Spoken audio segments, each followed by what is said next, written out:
What is up, everybody? Welcome to the God's Heart, Your Part podcast. I am so excited that you are tuning in. Thank you so much. A couple quick things before we get into it. First off, if there are any specific things you want to hear talked about on the podcast, would you let us know? Reach out to us on Instagram at God's Heart, Your Part podcast. If you'd also like access to exclusive content, we got that for you on our Patreon, so check that out. It'll be well worth your time. Without further ado, let's dive in and let's learn from today's episode together. Welcome back to the podcast where we are all about inspiring and empowering the next generation to be all that God has called them to be.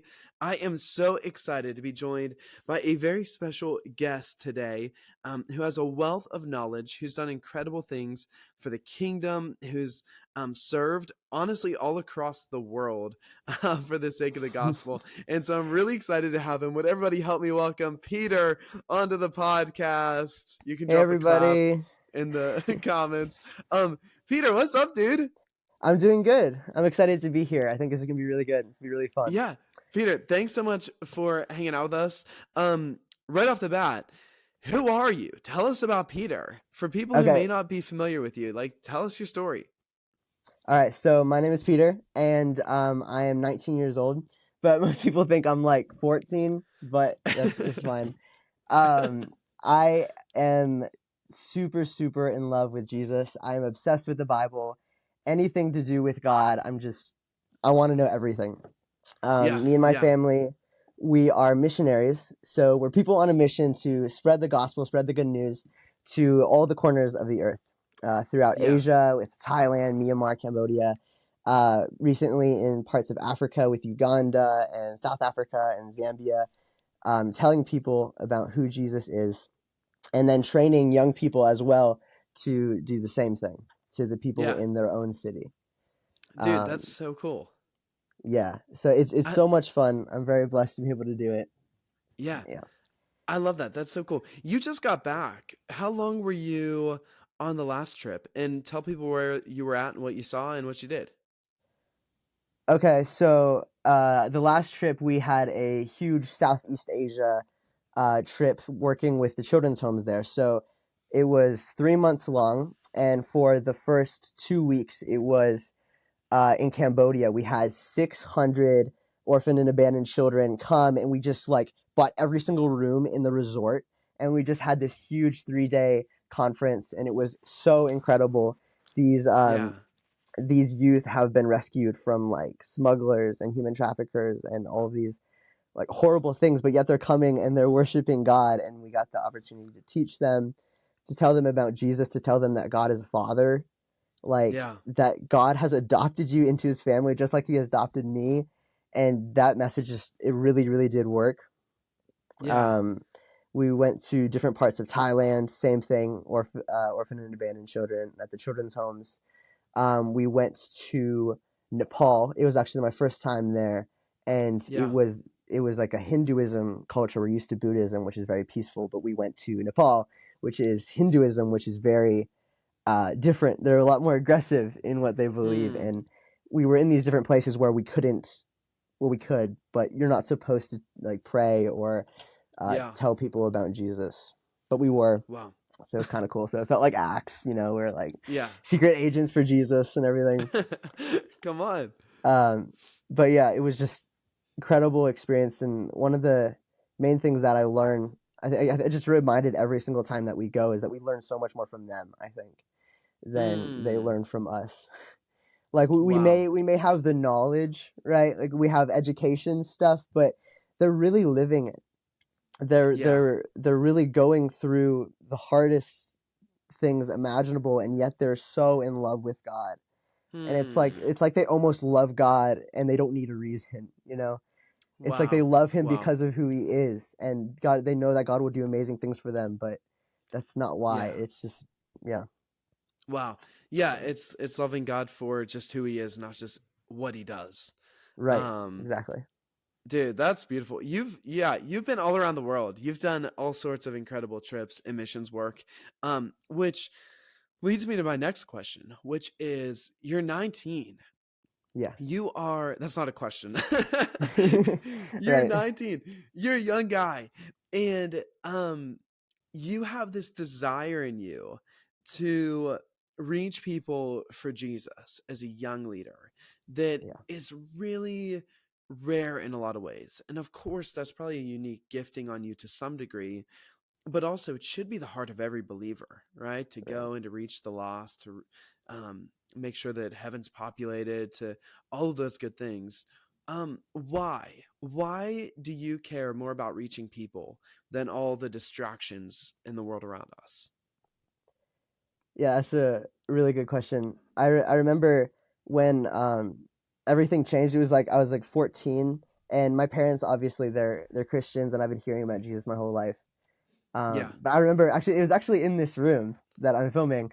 I was worshiping when I was 14, and like I had this incredible encounter moment with Jesus, like I've never had before, and it was like physical, like Jesus right in front Wow. of me, and it was the most incredible experience. And we talked, and we got to like I realized that Jesus is a real person, like, and after that the Bible was different, he was different, worship was different, church was different.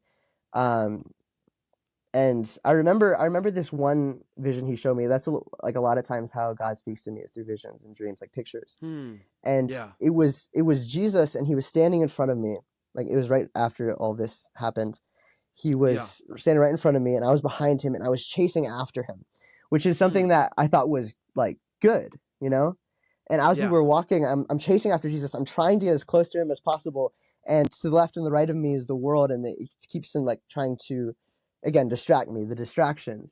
But I kept Yeah. saying no to it, Yeah. and trying to focus on Jesus. And I remember Jesus saying to me, like, Peter, that's not how I want you to live.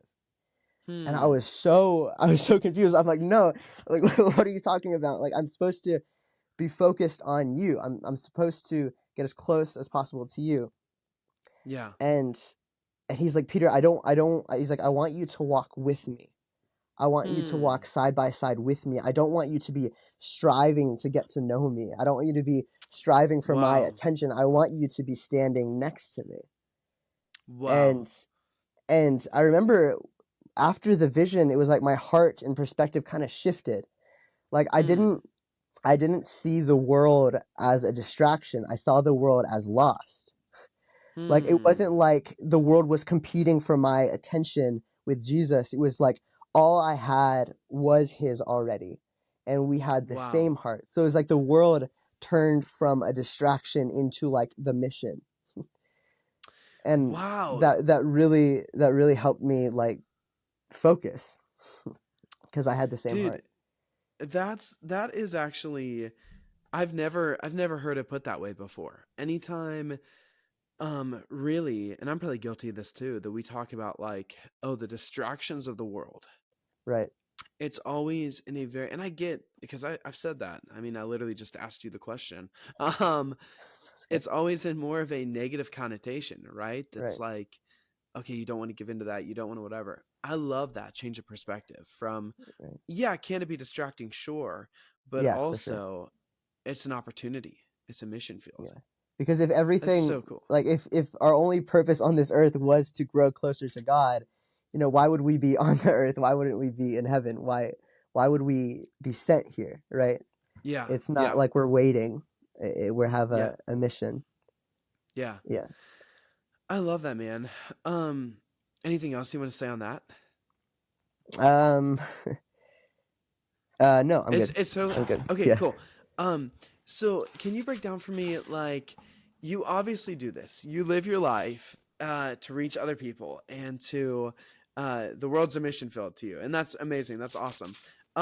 Give us some practicals, right? Someone's listening to this and they're like, "Okay, I get the philosophy and I Right. understand it." But like picture someone your age who, man, they just graduated, they're trying to figure out what to do with their life, they're working some job that they don't like to do. How can they walk into different spaces and reach people in every space with the gospel of Jesus? Wow, that's a huge question. um when you Your like eyes, you just said I was like, oh wow. what? Right. So I mean, it doesn't have to be that big, but I just mean like practically, how do you reach people? What's that look like, Peter? Yeah, when you were like sending the notes, like this is what we were talking about, you said like name some practical ways that we can do this, and I was like, Yeah. is that talking about staying focused, or is that talking about like reaching out? Mm, So mm. okay, so reaching out. Yeah. A big way that I reach out is through social media.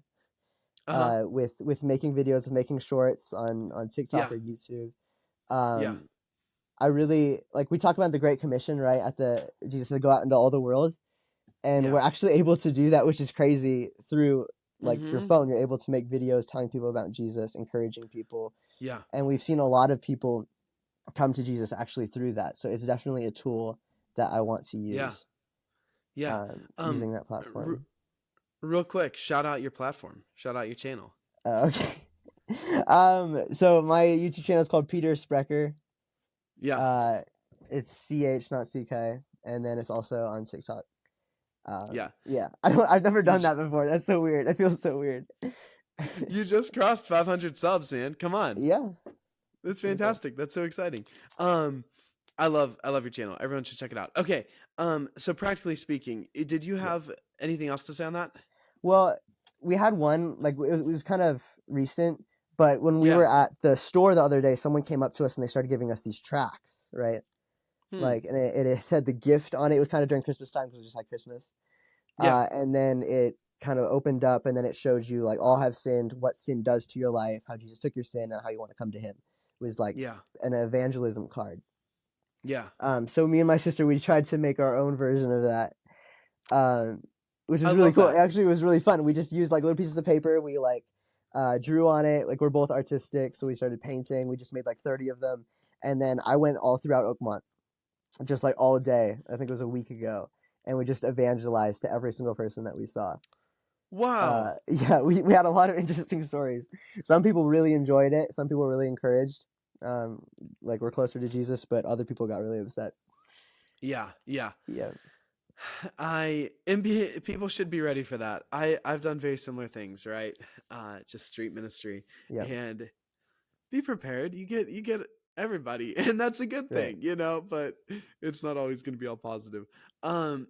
Which, dude, segues into like, okay, you literally just go out on the street and you're just like talking to people about Jesus. Clearly, um, you have learned what it looks like to be bold in your faith, right? Um, so talk about the value of boldness as a young leader. Um, Yeah. and when have you been required to walk in this boldness? Um, and just any insight you want to share on that. Yeah, for sure. Because I remember it used to be so scary, like talking Yeah. to people and you don't know what to say. You're like, I don't know Yeah. what they're gonna think of me. Um, but one thing that I've realized is that boldness often leads to a lot of like authenticity. It makes you real. Huh. It's not Mm-hmm. like a performance. Like if you're needing to be bold, it's because you're uncomfortable. You're in an uncomfortable situation. So Wow. having boldness is so important, especially for our generation, because with how my age group like receives things, right? Yeah. A lot of it is through social media and pictures, and it can Yeah. be so fake, Mm-hmm. Mm-hmm. right? There's so much fake stuff out there. So many things is processed and it's right there in your face. It's edited. It's Yeah. perfect. You know. Yeah. So to find AI something now. that's Oh my yeah, exactly, gosh. exactly. Crazy. Crazy. So so to see someone who is bold and is truly authentic, I think that's what my generation is really looking for. If they can Hmm. see you being truly genuine with them, that's going to mean so much more than a perfectly planned speech or a perfectly planned pitch for why Yeah. you should um, receive Jesus. But if you can just be genuine and actually love your age group, love your generation, Yeah. I think it's so rare, and I think it is so helpful. Yeah. Yeah. I But love that, yeah, man. it's Um, do you have any practical examples of when you've seen that? seeing like bold, like me being bold, or Yeah. is Like that yeah whenever you've okay. shared your faith boldly and what that's looked like. I remember one time it was last year and I graduated and Yeah. and my dad took me to Guatemala as a graduation present. And Guatemala is very different than any What a dope graduation I know present. it actually was really cool Wow. because I had never been to anywhere in like Central America or South America. Yeah. Um so the culture was very different, and they spoke Spanish and stuff, and I wasn't used to that. Yeah. But I remember we went, and Guatemala is, I think, top 10 most crime-ridden countries in the Wow. world. Wow. Maybe that was an old study. I don't know, but there's a lot of crime, and it's really Yeah. sketchy in some of the parts. And we were walking down the street, and we're just prayer walking, and we're leading people to Jesus. We're praying for the sick. It was really cool. But we're looking on the sides of the buildings and stuff, and like there's just bullet holes everywhere, in the Hmm. walls, in the doors, in like just parts of houses just missing. It was terrifying, and Wow. that really freaked me out. And I mean, obviously, I was with my dad, and I was like, you know what, it's gonna be okay. Yeah. And Yeah. they were telling me about all the weird people who live in Guatemala and stuff that they do, and how there's not really police and everything. And I remember it was Saturday night, and my dad was preaching at a church in the morning, and I was excited to help him pray for people and stuff. And then my dad found out that he actually double booked himself. Like, Hmm. he was supposed to preach at two churches the next morning, and he was like, Peter, you know what, why don't you just take one? I'll go to this side of the city, and then someone he will take you to the other side. And I was first off, I was like, I have no idea what to say. And then second Yeah. off, this place is scary, and Yeah. you're not going to be with me, and I've never been to Yeah. this church. They don't know me.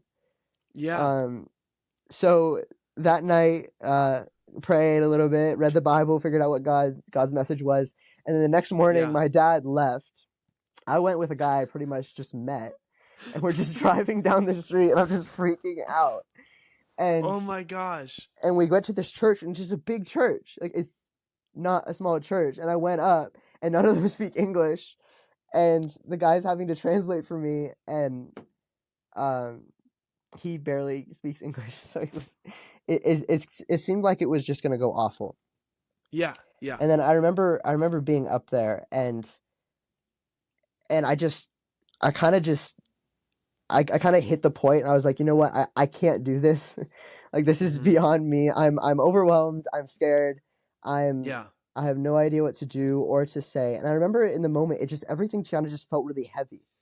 Hmm. But it was like the whole room kind of just shifted, Wow. and there was no music in the background. There was nothing, but all of a sudden the presence of God was just there, Wow. super strong. And we had the people come up for prayer, and the guy was translating, and we were praying for people, and people were getting slain in the spirit, people were crying, people were getting touched. It was so cool. And even the translator actually got hit by the Holy Spirit and couldn't translate Hmm. anymore. And we basically prayed for every single person in the church. And I remember thinking, like, if I would have chickened out or not Wow. been willing, none of, like, God would still have done something, but I don't know what. And You wouldn't have been able to see that. Yeah. yeah, I wouldn't have been able to see it. And be a part of that and Right. use your gifts for that. Dude, that's powerful. So you were bold despite, dude, I can imagine you were pretty afraid. Yeah. It's pretty I scary. can imagine that was pretty intimidating and scary. Um, how do you think, because I think that's one of the main points, like I want to unpack a little bit, Yeah. fear, right? And not whenever you feel like the thing God's calling you to is scary, how do you press on in boldness anyway? So can you speak a little bit to fear and what you Yeah. believe as it relates to all that?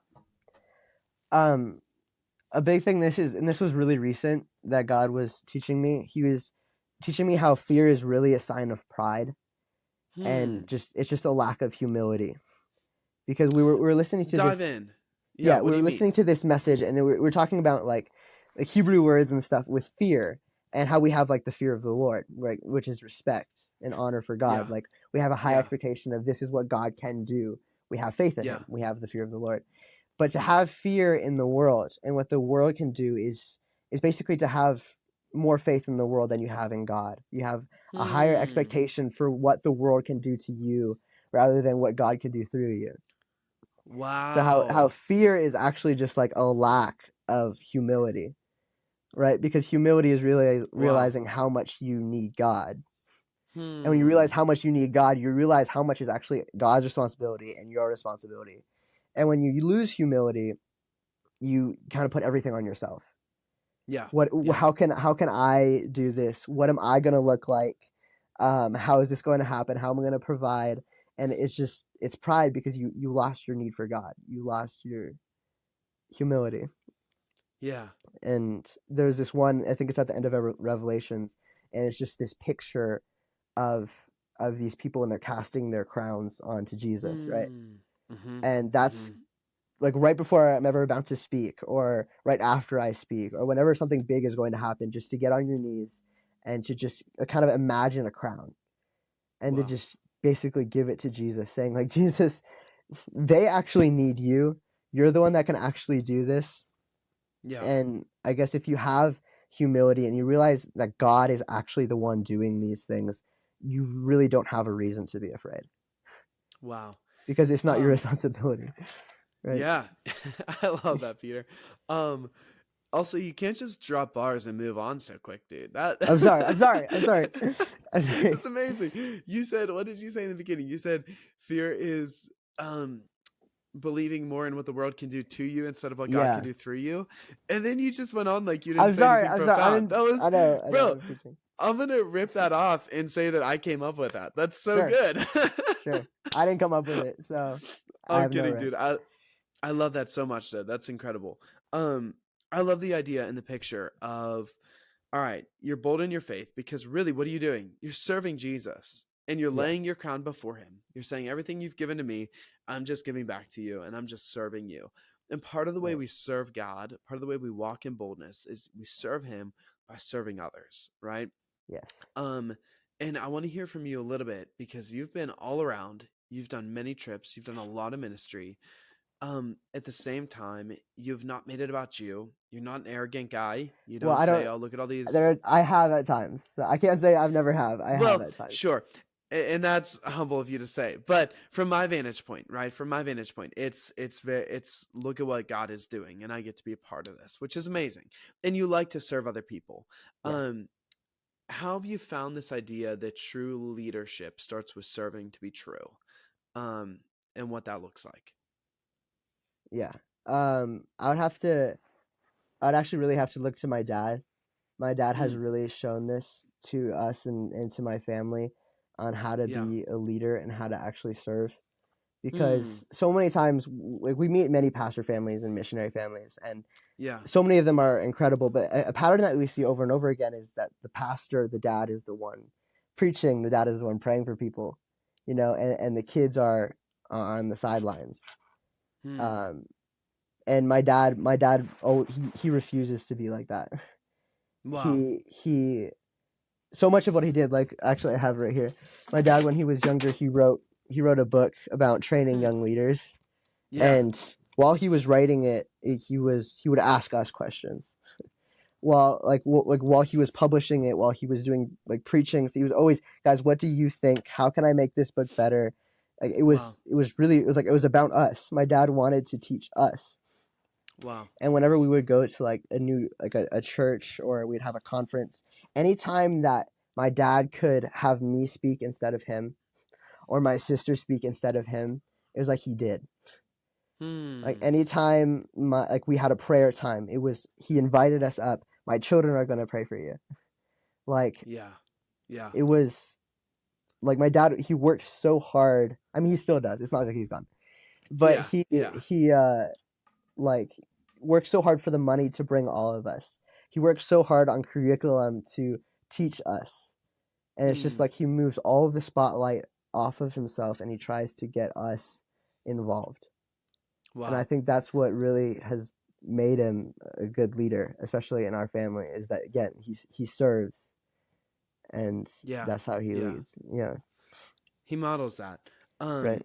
So you obviously saw that, you witnessed that, and now you do your best by the grace of God to walk in that, right? And to serve other people.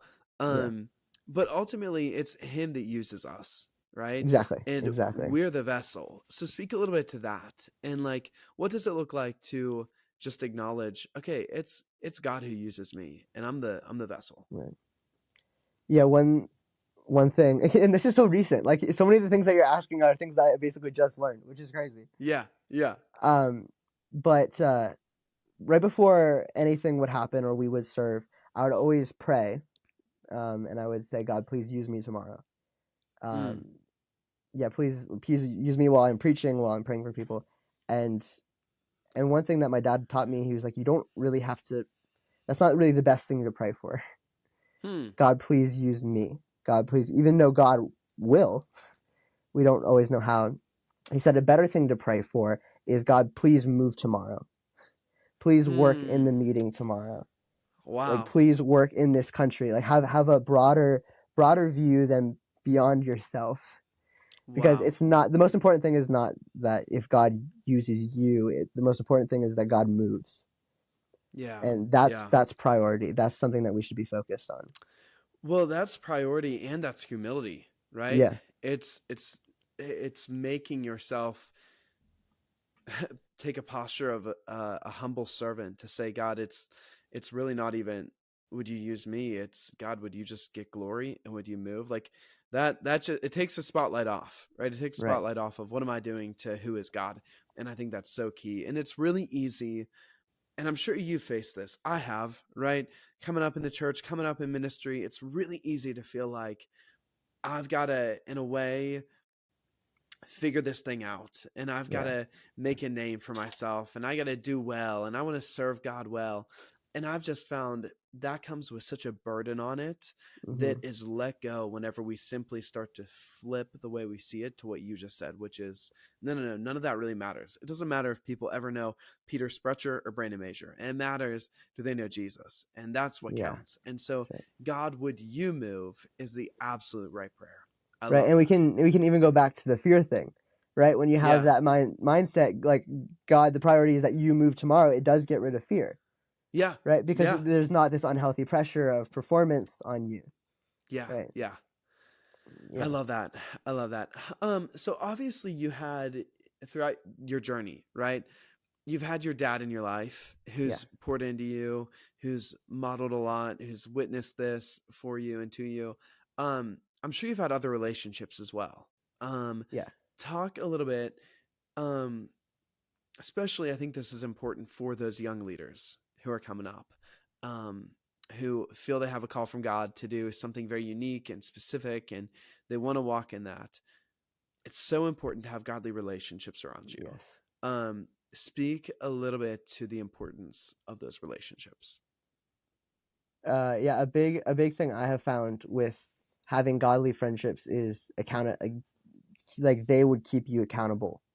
Yeah, You know, especially because with guys, it's so easy to struggle with temptation and sin, and to yeah, have godly friendships that, you know, they genuinely do care about you, and they yeah, genuinely do understand what you are going through. Like, sometimes it's so easy to isolate yourself and think, I'm the only one struggling with this. Like, Christians yeah, shouldn't struggle with sin, all these things. yeah, Um, but to have godly friends who understand that and who can kind of help you, yeah. is so important. Even because I used to think, you know, like, I have Jesus as my friend, right? Mm, And no one is greater than Jesus. No one can yeah, help me more than Jesus. yeah. um, I think maybe that was a part of it because I didn't want to be embarrassed and talk to people about certain Hmm. things. Yeah, But that's not really how Jesus works. You know, every time Jesus loves to use friendships. Jesus loves to use other people.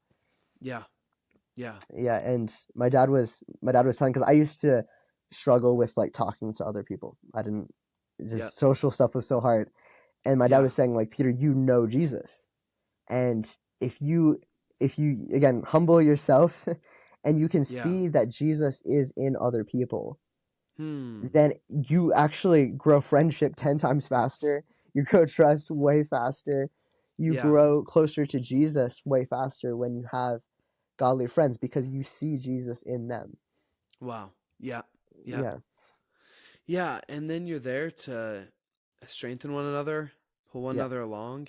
Um, everybody needs a Paul to a Timothy, and everyone needs a Timothy to a Paul, right? exactly. You need to have somebody who, or multiple people who are leading you, who are pulling you along. And then you need to have people behind you who you're raising up. And then you need brothers who you're in it with, right? And Right. so I think primarily having those three layers I found to be so important. And I'm the same way, dude. I struggled for the longest time I'm a social guy, I'm a friendly guy, but to really let people in, right? And Right. to say, well, here's like maybe the part that I don't want broadcast, but that I should have someone know so they can hold me accountable. Um, that's the only way that I found freedom, Mm, and that's the only way I was able to overcome things in my life and grow into who God's created me to be. right. So I echo your sentiment about accountability and about the power of those relationships. So true. Yeah. Um, Last thing here, unless you had more to say, I don't know. Um, I guess you kind of can just go back to the other things we talked about and then add it, like with Yeah, friendships and having, like, God doesn't always have to use you. Sometimes He can use your friend. And yeah, right, yeah, exactly. And then when God isn't using you in a certain time, or if you're evangelizing and God is using your friend, like, pray for them. You know, yeah, like if God yeah, isn't using you at the moment, intercede for somebody else. Pray for somebody else. yeah, yeah. Which, yeah, I that. love that. Do you know? Sorry, before we get to the last question, do you know who Wade Joy is? Uh, He he's in ministry. He wrote a book. He was the worship pastor at Elevation for a number of years. okay. And um he'll be the podcast right before yours. Actually, I just Oh, recorded with really? him. Yeah, and he's a great guy. And I'm reading through his book right now. And the chapter literally that I just read today is all about what you just said, which is, are you willing to humble yourself enough to the point where even if somebody else is walking in your, like, the dream that you would have for your life, they're your friend, right? And God's doing great things through them, but you're not necessarily seeing all that fruit from your life in the current Mm, season. Will you champion them and support them and pray for them and love them instead of being jealous of them? And I was like, that's such a relevant question. I even yeah, think for what you just brought up, instead of walking in jealousy, oh, I wish God was using me like that, or I wish that I had that or accomplished that. Instead of walking in jealousy, will you walk in grace? And will you walk in a willingness to pray for others, support and love your friends, your community, and people who are advancing the kingdom? right. Um, Easier said than done, but I think Hmm. there's so much power in that. Yeah, for Um, sure. so that's kind of funny. I was just reading that today and I was like, wow, that's literally what Peter just said. There's this one saying that we say a lot in our family, and it's like it's better to be a small part of a big thing than a big part of a small thing. Wow. I think Yep. it's Geppert family. I don't know. I don't know. Actually, I don't know who came up with that, but it's so good. It's Either the like, Geppert or Sprecher yeah, family. one of, yeah. But if you could see yourself like that, it's better to be a small part of a big thing that God is doing than make your own little section of ministry and be a big part in that. Wow. It's, Wow. yeah. I Seems like love we have that, a man. theme for this video. What's that? Definitely. The theme for the video. Yeah. It seems like, yeah, Yeah. it's the same thing. Yeah. Yep. Yep. Um, so generally speaking, um, as we kind of wrap up here, this podcast is geared towards young leaders who are Right. coming up in the faith, who want to do big things for the kingdom, and just be all they're called to be. What advice would Peter Sprecher leave with them? Sprecher, I'm sorry. Sprecher. It's Did I all say right. it Most right? people, yeah, Did I say? Sprecher. It's like it's say it like Yeah. a CK, but it's spelled CH. It's confusing. I will probably do that as long as I'm alive. It's all right. It's all right. You've corrected me many times, but It's okay. it's spelled, yeah, if you look him up, it's spelled like Sprecher, but it's pronounced Sprecher. Yeah. Yes. Actually, what's interesting about Um, that is it's German for like speaker, like someone who's speaking, oh, which is interesting for our family, right? Because a lot of preachers. Yeah, that's so interesting. it is Okay. interesting. Wow. Um, so Right. what Back on track. general advice, what general advice would you have for any up and coming emerging leader who desires Uh, to serve the kingdom? yeah. First off, I would say never compare your faith with anybody else's, and that can Yeah. actually work two different ways. It can either be Okay. like I've done this many different times where like I'm sitting down and someone else is preaching to me or teaching me, and I compare like, oh, my faith is so small compared to theirs, like, or they've Mm. done so much Mm-hmm. more than I have, and there's this unhealthy comparison. Yeah. Um, and then it also works the other way around, where like I'm doing the teaching part, and then someone else is learning from what God is saying through me, and then I compare and I say, look how little that person's faith is compared to mine. And I think both are bad. Both are bad Yeah. because Yeah. it's not healthy. It never leads to anything good, whether you're trying to be like a false humility, like with that comparison. It just, Yeah. there's no fruit that ever comes out of it. And God never like pushes that upon you. Like God has never said to me, Peter, you're behind. Peter, you should be Yeah. more like that guy. You're disappointing me. Like that's not how it works. Yeah. Right. Yeah. It's not a competition. Yeah. Dude, that's so good. And then, or sorry, you saying something?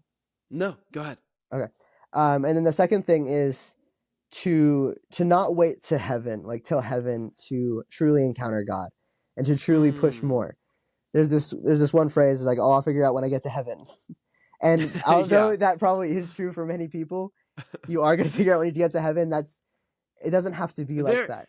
There are some things we'll only learn in heaven. Right. I will probably only understand algebra once I get to heaven. Okay. Go on with your point. But the point of it was that God wants to, like, we are supposed to encounter God now. We're supposed to discover the deep places of God now, and not settling for a little bit, not settling for my relationship with God now, but continuing to push deeper, continuing to ask for more. I think that if you take anything, please take that of what I said, because that has been so true in my life. I just haven't stopped asking. God, please, I want to go deeper. I want more. And God doesn't disappoint. God doesn't disappoint. And dude, that makes that's so good. Everything better. The way you can affect other people better, the things that you can offer in ministry better. Your life is just happier because you keep like pulling from a deeper place of God. Wow. You keep seeing more. I love that, man. Never stop asking. I like that. I like that.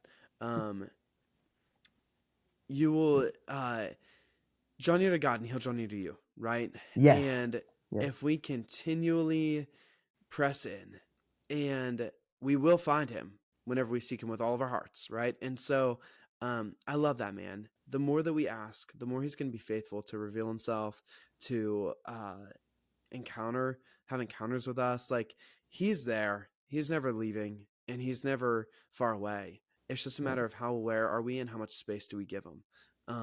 So I love that, Peter. You're phenomenal, man. Yeah, you too. You too. Thank you so much for your time. Thank you so much for sharing. Again, people can follow along. Plug it one more time because you love plugging it so much the first time on your channel. I don't. It's Peter Sprecher with the CK, no CH. Yeah. Oh, no. Yeah. Wait, CH, not a CK. Oh, I'm going to get it wrong. Yeah, I can't even spell. Dude, I can't even spell my own name. As if I wasn't confused enough before. Now you just said that. I always say it sounds like a CK, not a CH. But spelled CH. Ah. Yeah, spelled CH. SPRECHER. Did I get it right? That's right. Yep. There we go. Perfect. Give him a follow. Follow along. Peter, I love you, man. Thank you so much for hanging. Yeah, thank you. All right, everybody. We love you so much. Till next time. Later.